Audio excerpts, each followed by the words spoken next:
Hello friends, how are you? I hope you all are doing great. And I hope you all are enjoying these lectures. And if you are enjoying these lectures, do hit the like button on every video so that we get to know that yes, you are actually enjoying the videos. Right. So, what we have been discussing about? Sir, we have been discussing about the cost sheet thing, right? What is a cost sheet? We have discussed, sir, right? And many things about the expenses we have discussed. What are the various expenses that we discussed, right? We have the list of expenses that is given in our handbooks. Then I discussed about the few peculiar expenses which can be really confusing while preparing the statement, right, sir? Now in this video, what we are going to do is we are going to have a discussion on the format of cost sheet. See, this is our book, right? This is from our handbook only, detailed new format. Sir, why it is written a new format? Because there was an old format also. There were a few amendments that were done in the new format, right? A few things were added way back, so we don't need to do this old format. Everything of the old format is covered in the new format. There is one basic format which is really basic and not really required from the examination point of view, right? So you all must be having the handbook, so you can go through it. Nothing much required in that, right? And this new format is available on my Telegram channel also, right? Only this new format part that is available in the Telegram channel. So you can join the Telegram channel, and there is a Telegram group also specially for the English batch. For the English students, we have a separate group on Telegram, right? So you can make use of that group also, right, sir? Now, what about this format of cost sheet?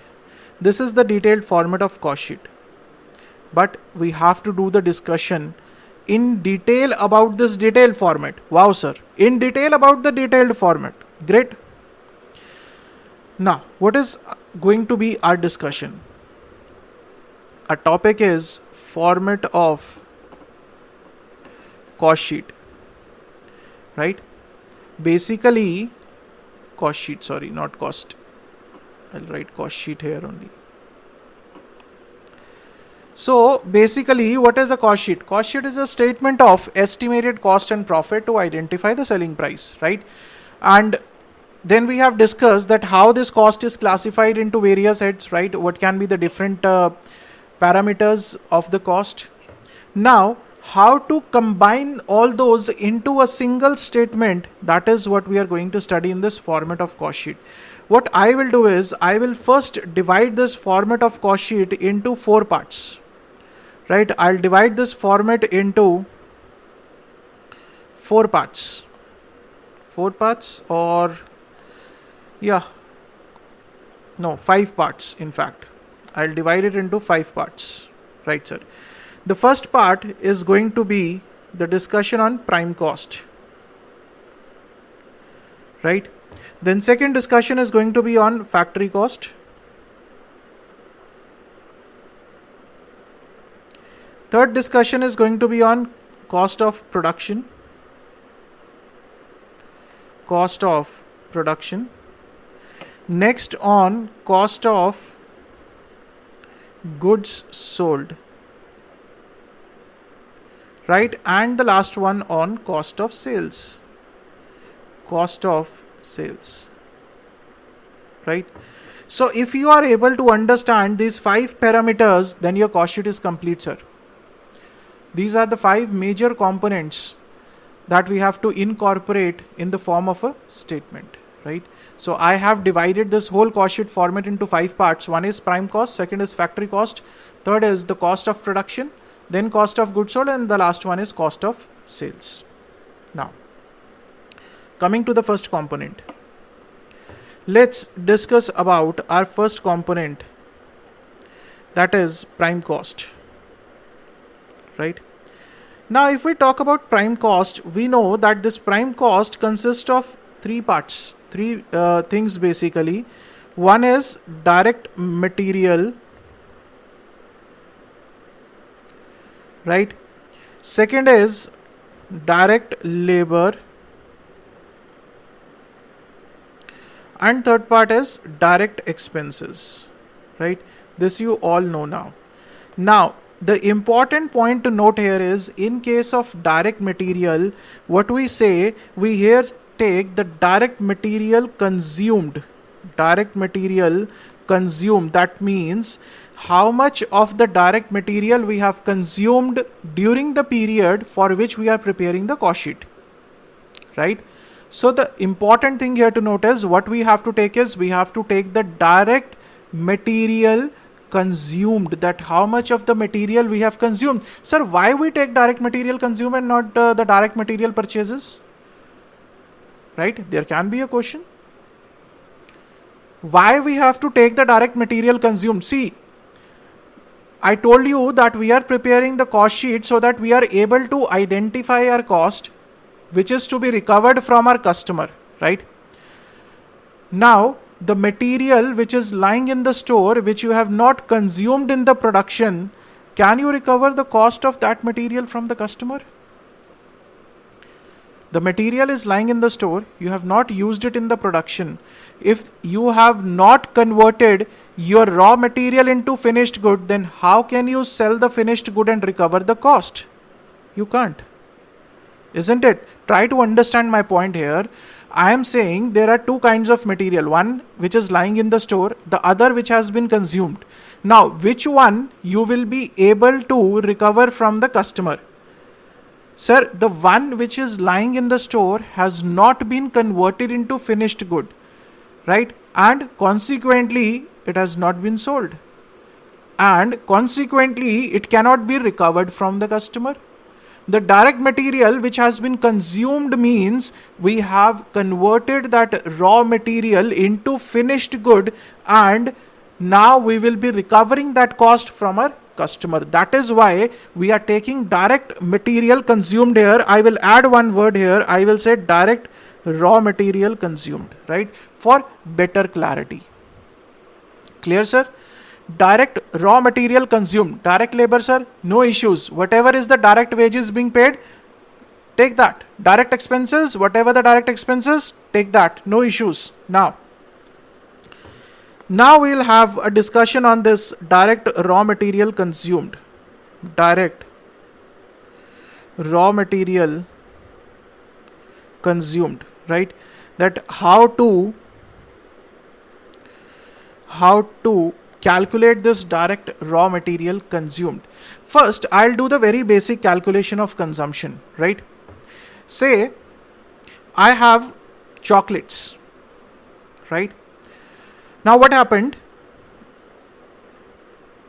I have an opening stock of chocolates, opening stock of say 5 chocolates, right? I went to the market with my father and I purchased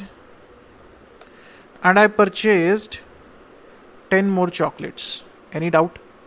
I already have 5 chocolates at my home. I went to the market with my father, with brother, mother, whatever, right? And I purchased 10 chocolates. I am a chocolate lover, sir, right? Now, so in all, you have 15 chocolates now. Next morning, you came back to your home, you put all those chocolates in a box. Now next morning when you wake up, you find out that the closing stock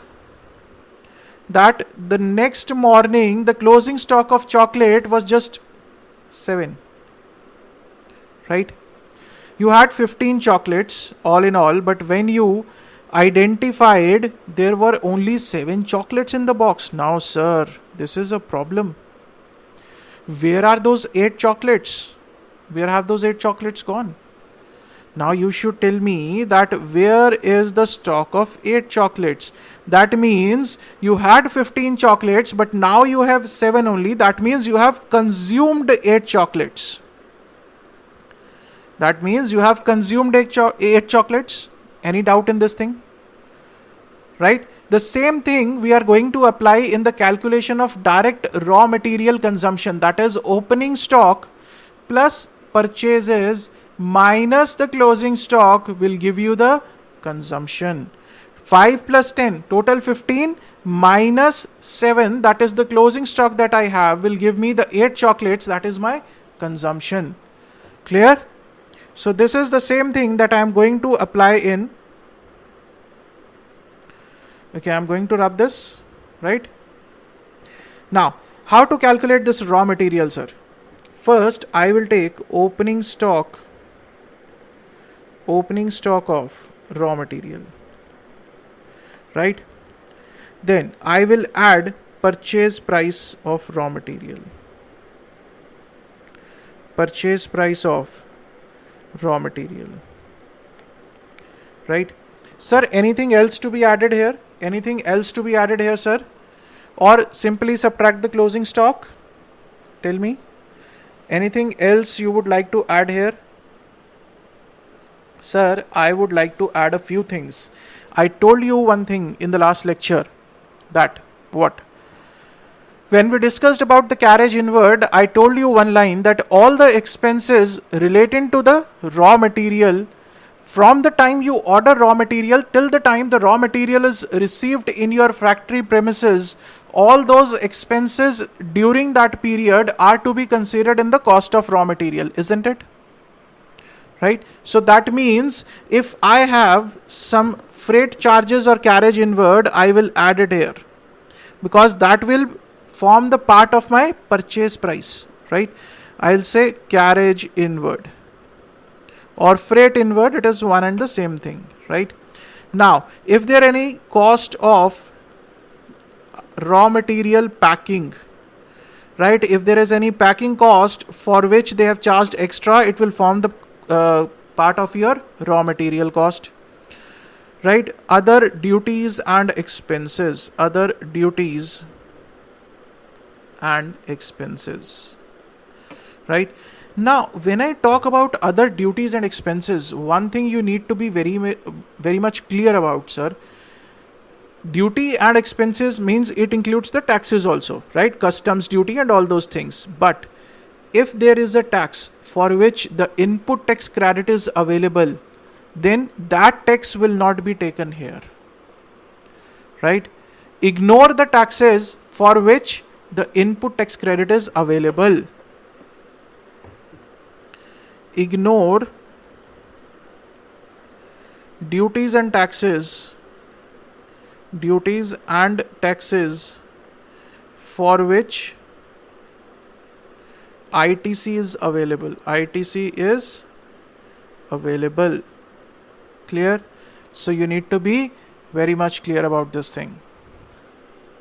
Right, sir? Now we are going to subtract a few things. What is that? What we are going to subtract? One is the scrap value. Scrap value of raw material or packages or empties, right? All that is related to raw material, it will reduce my cost, because what I'm going to do is I'm going to sell that to a scrap dealer and I will receive money, right? Anything that is coming to my pocket will reduce my cost, obviously, right? And the last thing that I will reduce is the closing stock. Closing stock of raw material. So basically all these things, now if I look broadly, all these things are a part of your purchase price. In fact, this also. So what I have done is opening stock plus purchases minus closing stock, nothing else, right? So this will give me this closing stock. Now this will give me the direct raw material consumed. Direct raw material consumed. Any doubts up till this point? Now this is a very important point, right? The calculation of direct raw material consumed. Opening stock plus purchases minus closing stock. And purchases we have bifurcated into the purchase price, basic price, plus any carriage inward, plus cost of raw material packaging, plus other duties and expenses minus the scrap value, right? And you need to be very much careful about the duties and taxes for which the ITC is available, that is to be ignored, right? So this is my direct raw material consumption.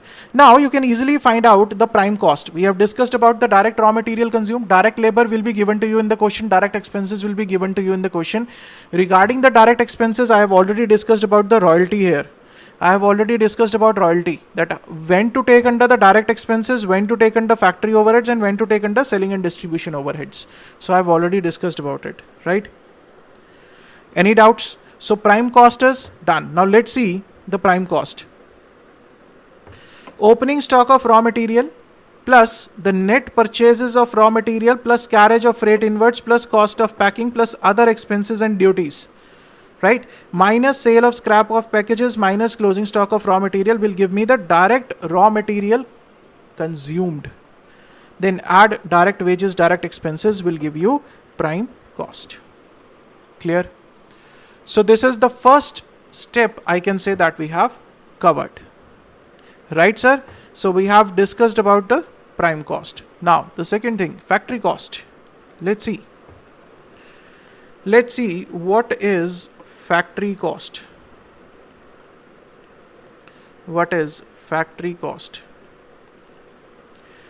Now that you have identified prime cost, that means you have already covered the direct materials. All the direct material, labor and expenses, right? Now it's turn for the indirect items, right? And in the indirect items, what is that? Overheads. And overheads I divided into three parts. The first part was the factory overheads. What are the factory overheads? The factory overheads are the overheads which are directly related to the production. Overheads being incurred in the factory area where the production is taking place. So after prime cost, the second step is to add factory or works overheads. Factory, or we call them as works overheads also, right? We call them as works overhead, right? After adding this to the prime cost, what you will get is the gross factory cost, gross factory or works cost, right? See, after the prime cost, add factory or works overhead, you will get gross factory cost. Any doubt up till this point? Sir, the factory cost is done? No, not yet. Why, sir? Now you can see what I have written. I have used the word gross factory cost, means there is still some adjustment to be done in this. There is still some adjustment to be done in this. What is that adjustment? I will add opening stock of WIP,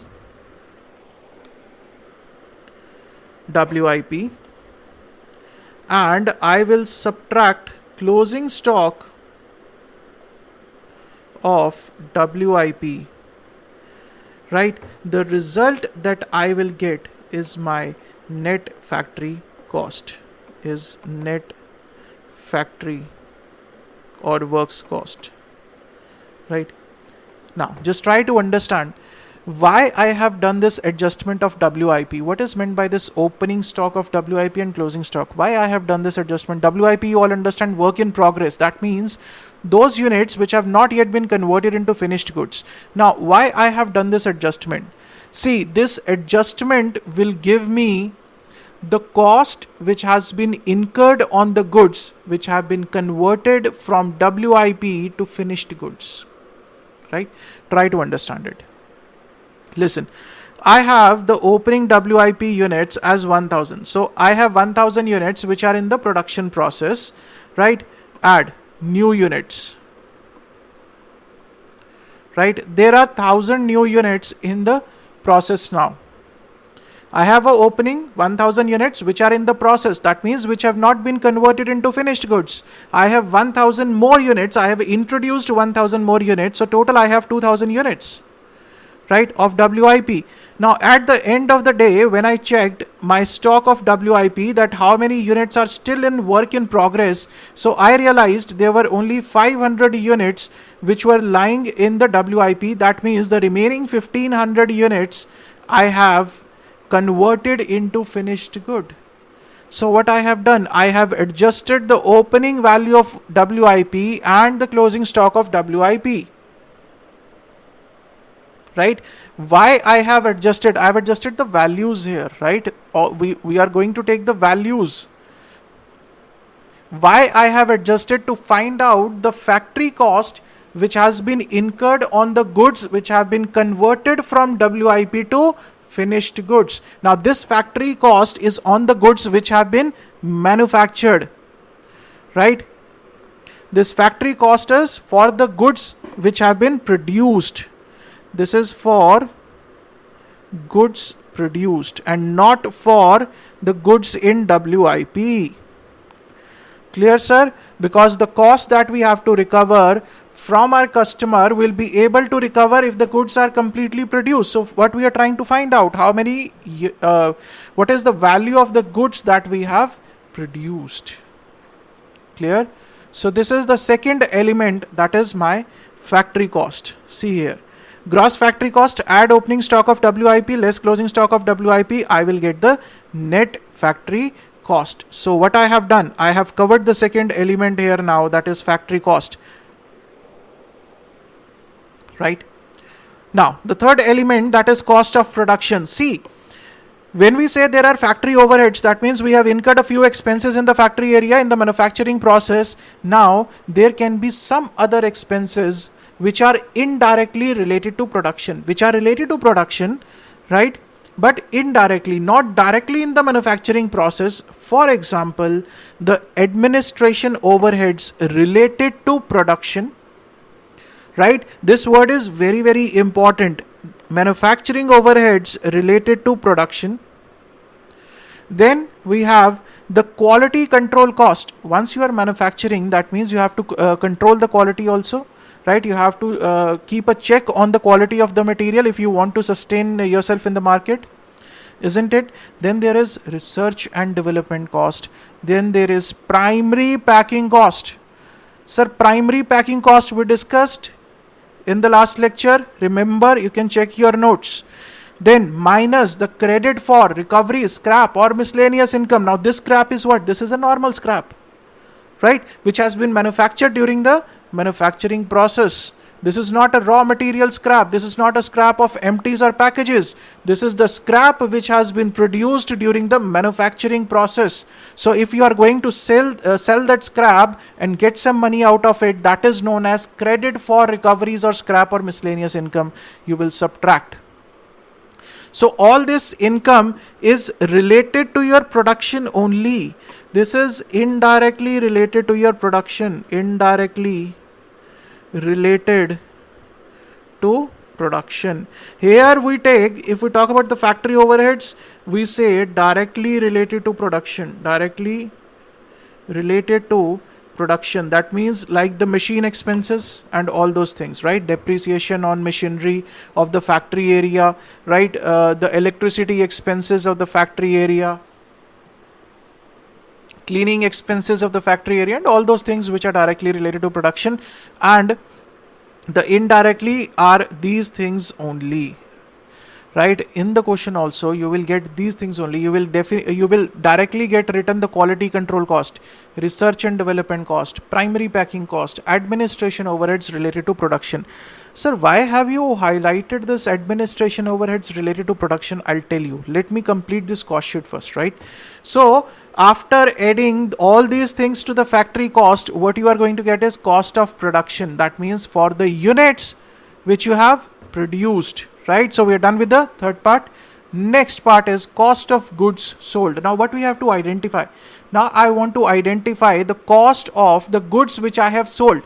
Why? Because I want to identify from the cost sheet that how much of the profit I have earned on the number of units I have sold, right? How much of the profit I have earned on the goods that I have sold. So for that, first I should know the cost of the goods that I have sold, isn't it? First I should be knowing the cost of the goods that I have sold. Sir, how will I know that what is the value of the goods that I have sold? See, I went to my godown. This is my godown. In the morning, I checked, there were opening stock of finished goods. Godown, finished goods, right? Where my finished goods are lying. I checked, there was an opening stock of say 10,000 units, right? And during the day, More goods were received. How much? 20,000 units. So total you have 30,000. At the end of the day, you checked how many units of the finished goods are lying in the godown. That is the closing stock of the day. The closing stock was 15,000 units. What does that mean? That means the remaining, where are the remaining 15,000? Means this 15,000 we have sold. Right? So now, if you have to find out this thing, if you have to find out the cost of the goods sold, what you will do? This you have, this received is the production. This is the production. You will add opening stock to it and you will subtract closing stock to it. So what you will get? You will get the cost of goods sold. That is what we have done. Add opening stock of finished goods, subtract closing stock of finished goods. So what you are getting is the cost of goods which you have sold. Right? So this is the next component that we have covered. The next is cost of sales. Very easy, sir. See, now that you have the total cost of the goods sold, you have to add two things to it. One is the selling and distribution expenses plus the journal administration expenses right? So after adding these two things, you will get the cost of sales. Now many a times there is a question, sir, can cost of goods sold and cost of sales be equal? Listen to my question, what I am saying. I am asking you a question. Can cost of goods sold and cost of sales be one and the same thing? Can they be equal? The answer is yes. They can be equal if you do not have any selling and distribution expenses and journal administration overheads. If you do not have these two, in that case, your cost of goods sold and the cost of sales will be equal. It can be there, right? The cost of sales, now when we say about the cost of sales, that means what we have got here, the total cost of product, right? So we have added the manufacturing cost also, we have the other production cost also, and we have added the selling and distribution cost also. So that means we have the total cost of product right from manufacturing process till the sale of that product. We have the total cost now, right? What we are going to do is add profit to this cost. What you will get is sales value. Any doubt? This is the total cost. Add profit to the total cost, you will get sales value, right? And you will add GST, that is goods and service tax. You will get the sales value including GST. I told you in the last lecture that the indirect expenses, GST, are to be recovered from the customer. The direct expenses are to be ignored. Why? Because the direct taxes you are not going to recover from your customer. You are going to pay from the profit that you have earned from that customer, right? The indirect taxes you have to recover from the customer. So you will add it in the cost sheet. Now, I have highlighted two things. That is administration overheads related to production and journal administration overheads. Sir, why? See, there is a lot of confusion related to the administration overheads. In the question, listen to it very, very carefully. I'm telling all these things from the examination point of view. In the question, if it is written only administration overheads, then what will you do? Just think about it. In the question, you are given that administration overheads 30,000, 40,000, 50,000, whatever it is. The word used is only administration overheads. That's it. What you will do? Now you have two treatments, either to take it as production or to take it as journal. What should we do, sir? In that case, you can assume it either as production or as journal. It is totally your assumption. In that case, what you have to do is you have to give a note at the bottom that we have considered, in the absence of information, we have considered administration overheads to be related to production, or we have considered the administration overheads to be the journal administration overheads, right?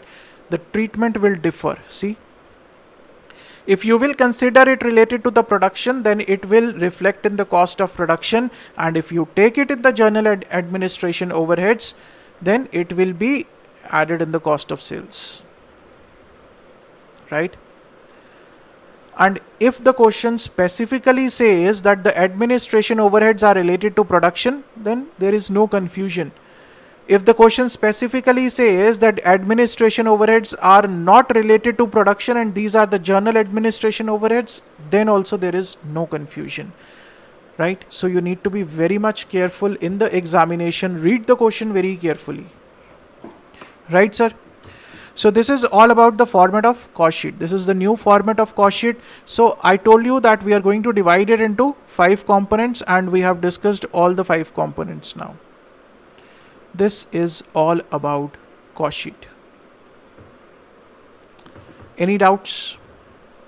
This is all about cost sheet, sir. This is the detailed format, right? And I have discussed in detail that how the treatment of various items is to be done, what is the meaning of different things, right? So we have discussed each and everything almost from every perspective, from the examination perspective also, and from the confusion perspective. I can say that where the confusion arises most of the times, that I have seen the queries of the students coming. So accordingly I have taken up the things. I hope the majority of the things are clear to you people, right? So we'll wind up this lecture here only. In the next lecture, in the next 2 lectures now, what we are going to do is we are going to do the practical problems on cost sheet.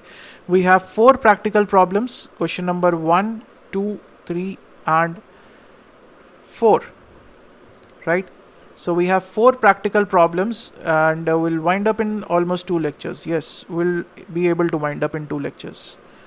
Right, all the good practical problems. I have one comprehensive practical problem also covering a lot of areas, right? So we'll have a detailed discussion, in-depth discussion on the practical problems, and this practical problem file, you will get it on our Android app. Go to the store section, there you will find the cost accounting, YouTube questions English, right? And from there you can get these questions on the Android app, right? So see you guys in the next lecture. Till then, stay safe, stay healthy. Thank you so much.